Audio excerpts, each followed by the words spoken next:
જગત છોડીને જાશે, કાગા એની કાણ ઈ તો ઘર ઘર મંડાશે. હત મુકાને હેતાળવા મરકીને કાઢે વેણ, એને કડવો કાંટો ન લાગજો ભલે હોય પારકા શેણ. એમ હત મુકા હેતાળવા અને રૂપાણી સાહેબ વિજયભાઈ, જેની આગળ આપણને આજે સ્વર્ગસ્થ લગાડવાની ઈચ્છા ન થાય. ગીતાના ન્યાયે છેલ્લી ઘડી સુધી જેને કંઈક રાષ્ટ્ર માટે કર્યું, એવી દિવ્ય આત્માને, દિવ્ય ચેતનાને પ્રણામ સાથે રૂપાણી પરિવારને જગદંબા મહાદેવનો દ્વારકા વાળો એ કાયમના માટે ભેળારીએ.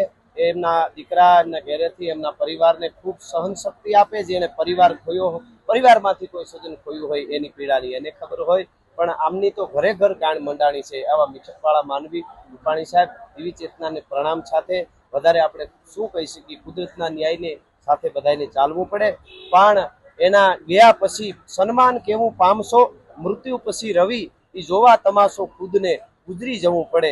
માણસ ગયા પછી ખબર પડે એને જગતને શું આપ્યું છે. અફસોસ નહીં ઉસ બાત કા, કોઈ આકે ही चले जाते हैं, કોઈ જીતે हैं मौत के लिए तो કોઈ मर के भी जी जाते हैं.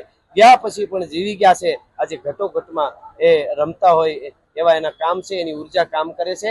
એમની દિવ્ય ચેતનાને પ્રણામ. હા, બધાય આમ તો સાહિત્ય એટલે આપણું ધરોહર છે. ધરોહર સાથે કોઈ પણ સંસ્થા સાથે કે કોઈ પાર્ટી સાથે કે કોઈ રાજકીય સાથે જોડાયેલા હોય એમને ધરોહર સાથે લગાવ હોવો જોઈએ, માણસ હોય તો. પણ આમને વિશેષ લગાવ હતો, જેમના હાથે મને એવોર્ડ પણ મળેલો છે જુનાગઢમાં. અને ખૂબ હંત મુકા ડાયરામાં આવીને બેસી જાય તો આપણને ખબર ન પડે કે રૂપાણી સાહેબ આવ્યા છે. અને એના હંતા ખીલતા ચહેરાને કાયમના માટે અમે યાદ રાખશું. જય માતા.